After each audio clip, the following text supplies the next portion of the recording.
Assalamualaikum warahmatullahi wabarakatuh. Alhamdulillah wasyukurillah Allahumma sholli ala Muhammad amma ba'du. Sahabat muslimin yang dimanapun Anda berada, alhamdulillah pada kesempatan bulan Ramadan ini kita bisa bertemu. Bulan yang dinamakan dengan Syahrul Quran.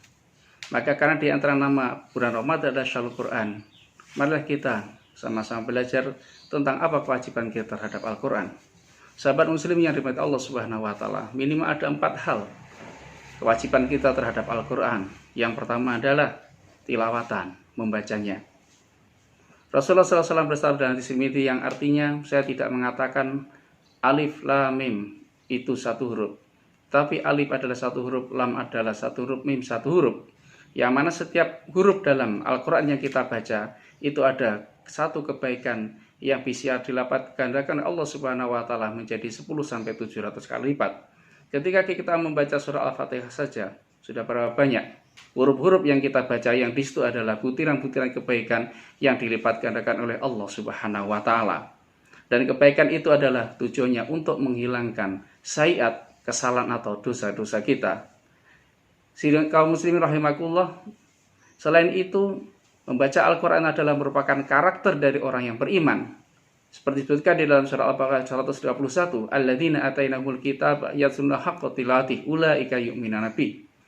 Yaitu Allah Subhanahu wa taala menurunkan Al-Quran ini yaitu supaya dibaca dengan sebenar-benarnya. Berarti hak-hak dan kewajiban-kewajiban terhadap Al-Quran dipenuhi. Dan ini adalah merupakan bentuk karakter dari orang yang beriman yang mau membaca Al-Quran. Maka sudah pada tentunya baik hukum-hukumnya, tajwidnya atau tasihnya itu untuk memenuhi hak-hak membaca Al-Quran. Kaum muslimin yang dirahmati Allah Subhanahu wa taala, yang kedua dari kewajiban kita terkait dengan Al-Quran adalah setelah tilawatan membaca, itu yang kedua adalah tadabburon, yaitu mentadaburi, merenungkan makna dan arti-artinya. Dengan bertadabbur, hati kita yang keras akan menjadi lunak. Maka dengan lunaknya hati kita akan mudah menerima kebaikan, menerima kebenaran terdapat di dalam Al-Quran. Sebab kalau hati kita keras, itu kerasnya akan melebihi kerasnya batu.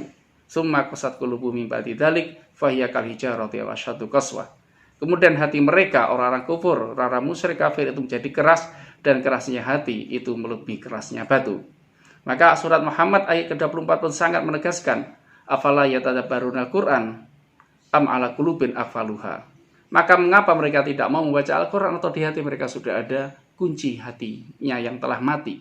Na'udzubillah min dzalik. Kalau hati telah dikunci Allah Subhanahu wa taala, kita akan jadi orang sulit menerima kebenaran, sulit menerima kebaikan, dan kita cenderung mengikuti hawa nafsu kita. Dan ini kita berlindung seperti disebutkan dalam Al-Quran, summum bukmun umyum fahum la yarji'un.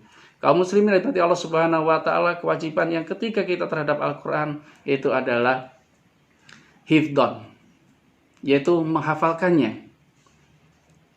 Para sahabat menjadi mulia ketika mereka menghafalkan Al-Quran. Sahabat Utsman bin Affan menceritakan bahwa di antara kami itu ada termasuk orang yang asraf, orang yang dianggap paling mulia dengan Al-Qurannya. Al-Quran yang sudah di dalam sudur, di dalam dada, atau sudah hafal di luar kepala.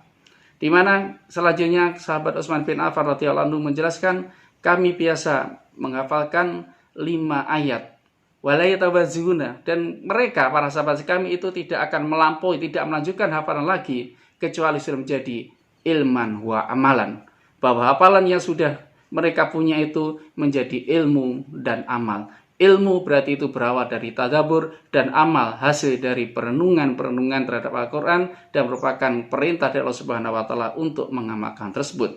Sehingga wajar para sahabat itu ditegaskan dalam surat At-Taubah ayat ke-100, radhiyallahu anhum wa radu'an. Allah telah meridhoi mereka dan mereka akan ridho kepada Allah Subhanahu wa taala. Dan yang terakhir kaum muslimin yang berbahagia, kewajiban kita terhadap Al-Quran adalah tatbikon, yaitu mengamalkannya. Maka doktrin-doktrin ajaran Islam berkali-kali mengingatkan pada kita, innalladzina amanu wa amilus sholihat, innalladzina amanu wa amilus sholihat, sampai di beberapa ayat.